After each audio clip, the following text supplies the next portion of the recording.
over in UK Goosebumps here with another video, and I haven't uploaded in about 2 weeks. I'm hoping to get a more steady upload schedule now. I've started school up again, so it might seem the other way around, like I wouldn't be uploading much, but for some reason I just feel like I'm going to be uploading more now when I get home from school and stuff like that. So to start the first video of after the summer holidays, we're going to be with my top 5 Give Yourself Goosebumps covers. So, number 5, and also this is subject to change. I'm going off of some that I have at the moment, because I know covers can actually look slightly different in person when you actually look at them and things like that. So it might change depending, but I probably won't make another video. I'll just stick with this. Number 5, Carnival of Horrors, Escape from the Carnival of Horrors. Now, this applies to the US version. The UK version is not my cup of tea at all. They covered it in slime again, so you can't see the artwork. But here's the US version, so you can properly see the artwork, and it's a really cool design. I think it's like some sort of alligator or monster breaching through bars, which is really awesome. You can kind of see the image right there. It looks way better on the US version. I've always liked that cover. I think it's like when you search up Give Yourself Goosebumps, that's like the main forefront of everything.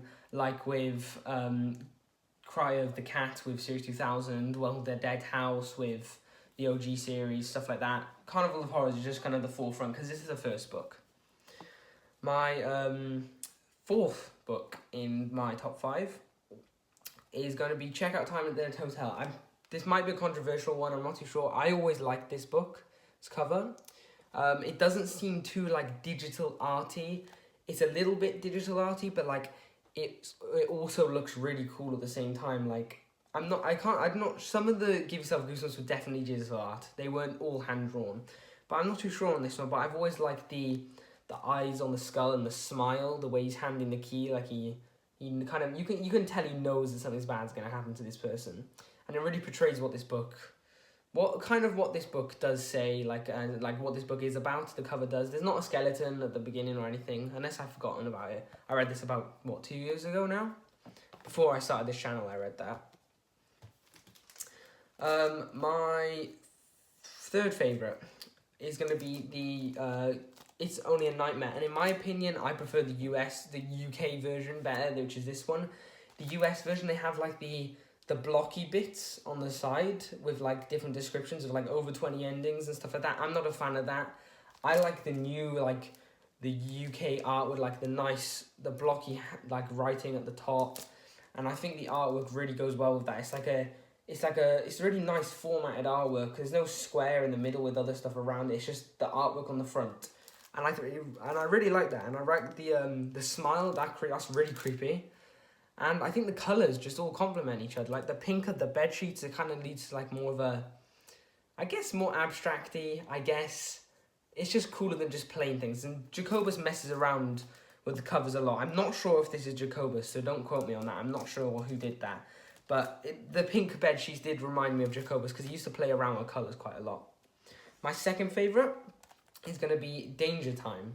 I've never read this book, and I feel like not many people talk about it, especially not its cover.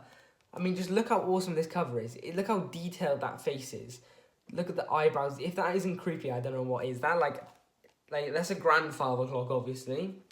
So, but look how creepy that face is. It's all like stretched out. The nose, the mouth is weird. I don't like it, but like it's in a good way. Like it actually creeps me out.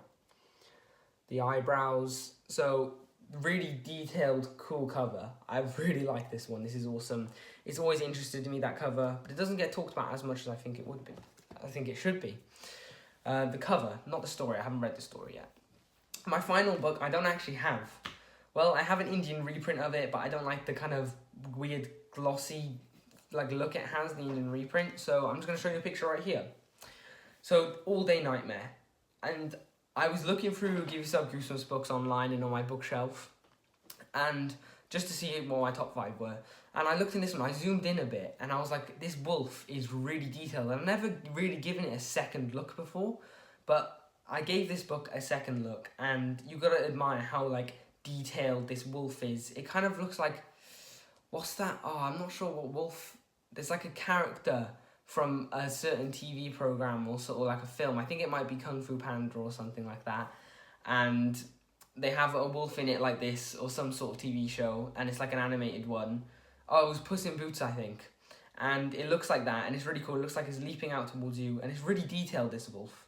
And I didn't realise this, like, zoomed in on it. And so this is one of my favourites, 100%, if not my favourite. I think it will probably be my favourite. And then I also got some honourable mentions. So these are things that didn't exactly quite cut the list, but I've always just liked them. First one is Your Plant Food. Pretty self-explanatory. It's a kid, like, attached to a plant. He's getting stretched out. That is pretty, like, it's a weird cover. He's, like, attached to the plants. It's always made me, like, cringe a bit. Like, not cringe as in because it's cringy. Cringe because it's, like, he's attached to plants and it's just weird. And, yeah, those are my top 5 and my honourable mention. So I hope you enjoyed the video. Thank you for watching.